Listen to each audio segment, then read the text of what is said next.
Okay, so imagine this. It's February 9th, 2004.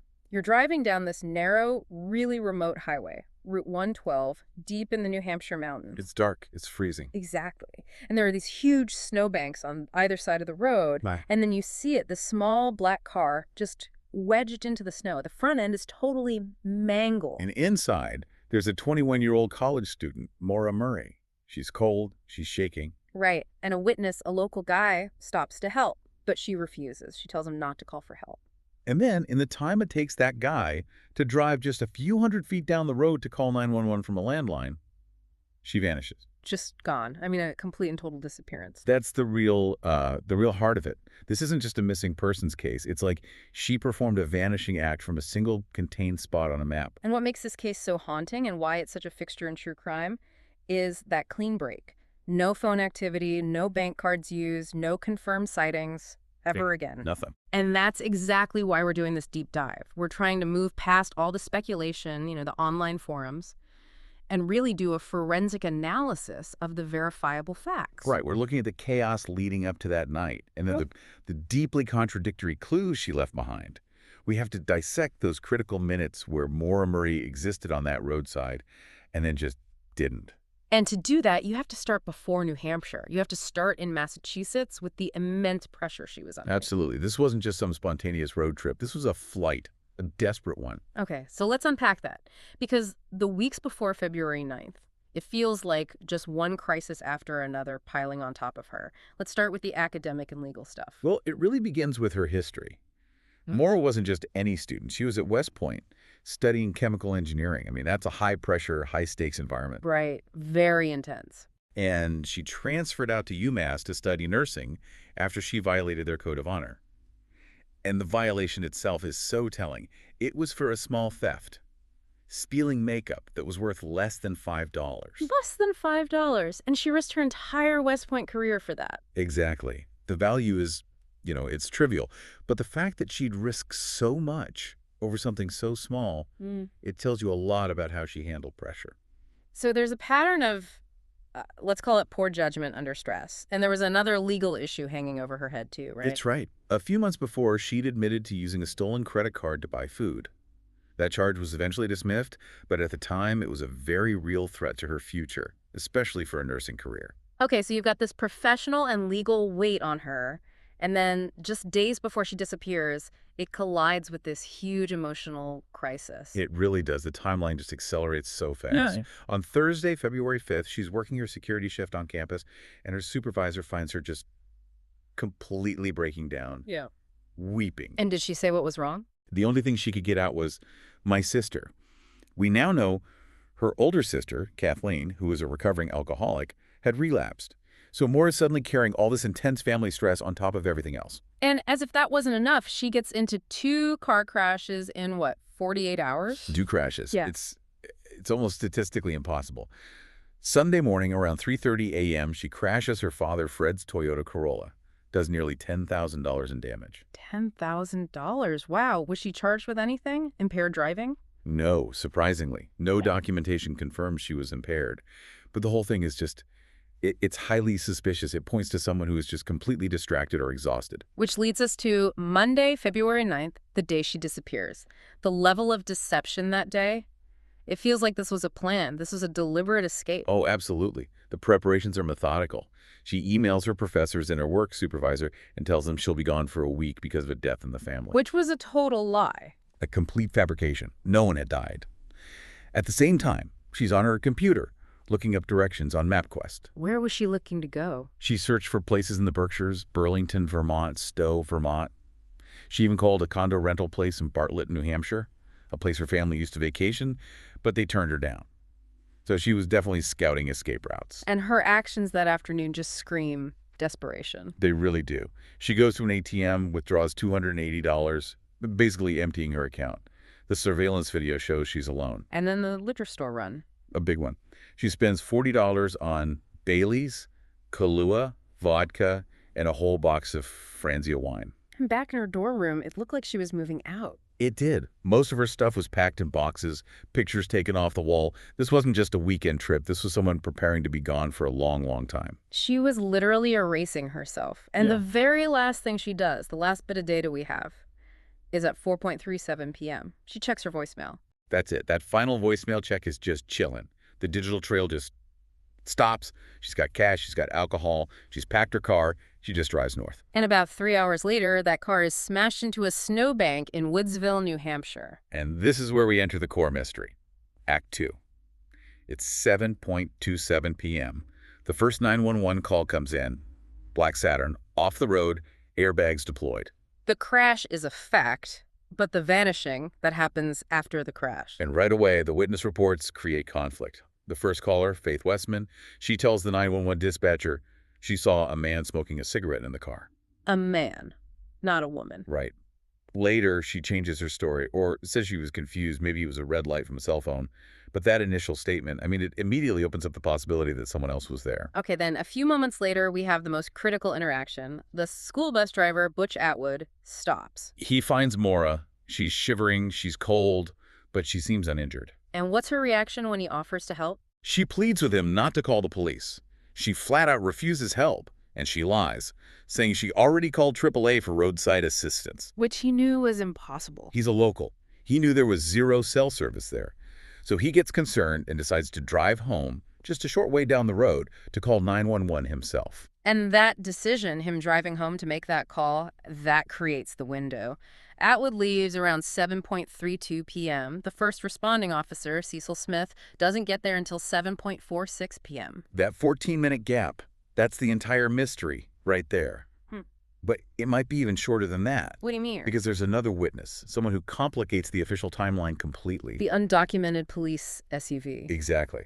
A third witness who lived right near the crash site reported seeing a dark SUV, looked like a police vehicle, parked nose-to-nose with Maura's Saturn. When? Between 7:33 and 7:37 p.m. That's up to 13 minutes before Officer Smith officially arrives. Wait, so if that's true, who was in that SUV? Why isn't it in any report? Did they talk to Maura? We have no idea. There is no paper trail for that vehicle.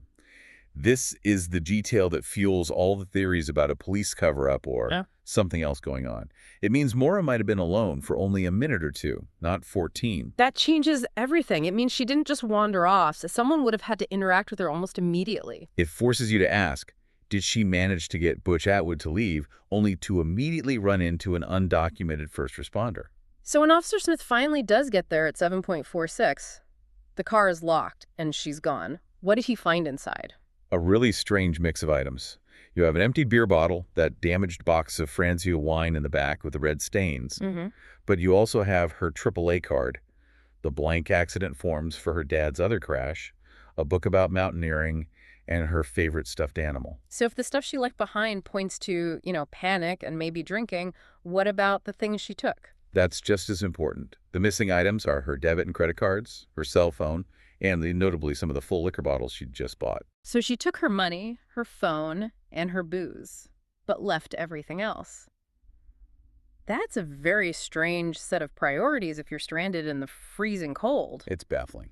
It really is. So initially, the police were thinking she just ran off, right? That this was a voluntary disappearance. That was their first theory, yeah. Yeah. Given the packed room and the fake email, they listed her as endangered and possibly suicidal. It was the simplest explanation. But the physical evidence on the ground didn't really fit that perfectly. Not at all. A police canine was brought in.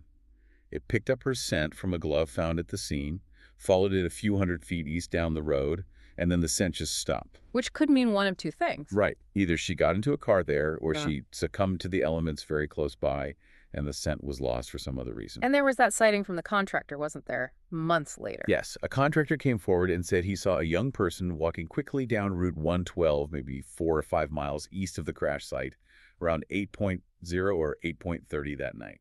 Which would support the theory she just walked off into the woods. It would. But then you have the foul play narrative, which her father has always pushed, and that's where the investigation gets really bizarre. Okay, but let's get into that. Because it focuses on the houses right near the crash site. It does. In late 2004, a man actually gave Maura's father a rusty knife. He claimed his brother, who lived less than a mile from the crash and had a criminal record, had used it to kill Maura. A knife. I mean, that sounds like something from a movie. Did the police take that seriously? Well, they had to look into it. But the story gets even stranger. The man who gave them the knife. His own family later said he had drug problems and probably made the whole thing up for reward money. So probably a dead end. You'd think so. But here's the thing. In 2006, investigators brought cadaver dogs to that same house, the one belonging to the brother, and the dogs alerted. They hit on a scent in a closet. They alerted, so they found something. They alerted excitedly. Samples were taken and sent for testing, but the results, they were never made public. Never. Why not? The official line is always to protect the integrity of the investigation or that the results were inconclusive. But for the public and for the family, that silence is deafening. It just fuels every conspiracy theory out there. And they eventually dug up the basement of that house, right? Just a few years ago. They did, in 2019, a full excavation. And they found, quote, absolutely nothing, just some old pipes and pottery. So despite thinking she ran away at first, the official case status eventually changed. It did. By 2009, it was moved to the cold case unit, and the state now officially treats it as a possible homicide. They acknowledge they don't know if she's a victim, but they investigate it as if she could be. To really understand why this case is so stuck, though, you have to go back to the very first document. That accident report from Officer Smith. That's the foundation of the whole investigation, and it's flawed, deeply flawed. How so? Well, for one, it wasn't even completed until 6 days after the crash. And the details are contradictory. The written part says her car struck some trees, but the diagram he drew is minimal. It just shows tire tracks in the snow at the edge of the road. So no clear indication of how the crash actually happened. None. And that 6-day delay meant the scene was completely compromised. But it gets worse. Go on. A private vehicle reconstructionist, hired by Maura's sister, looked at the photos. His conclusion: the damage to the Saturn was not consistent with hitting a tree. And this is the big one. He concluded the car was still drivable. Wait, the car was drivable? That's what he concluded. So why abandon a working car in the middle of nowhere in the freezing cold? If you're trying to escape the police, driving away seems a lot smarter than running into the woods on foot. And that's the core tension, isn't it? It boils down to two dominant theories. First, misadventure. She was panicked, maybe impaired, and fled into the woods to avoid a DUI. In the cold and snow, without the right gear, she succumbed to hypothermia, and her body just hasn't been found. Which the dog scent trail could support. She walked a short distance, and then that was it. Or she got into a car. Which leads to the other theory. Foul play. Or a planned disappearance. This requires a second person. Either an opportunist who saw a vulnerable young woman on the side of the road and abducted her. Or someone she was meeting. A ride she had prearranged to complete her escape and start a new life. The canine losing the scent at the road fuels both of those ideas. She got into a vehicle either willingly or by force. Right. So, after all this, what does it all mean? You have this troubled student who meticulously plans an escape, then crashes her car, and then just evaporates. The investigation itself feels flawed from the start, with contradictory witnesses and official ambiguity. Maura's case is so captivating because the evidence is so perfectly balanced between desperation and planning. You see the cold calculation, the packed boxes, the lies, but then you see the utter chaos of that crash scene. Let's go back to that final moment of contact. Her checking her voicemail before she drove north. You have to wonder, was the car crash just the opportunity she needed?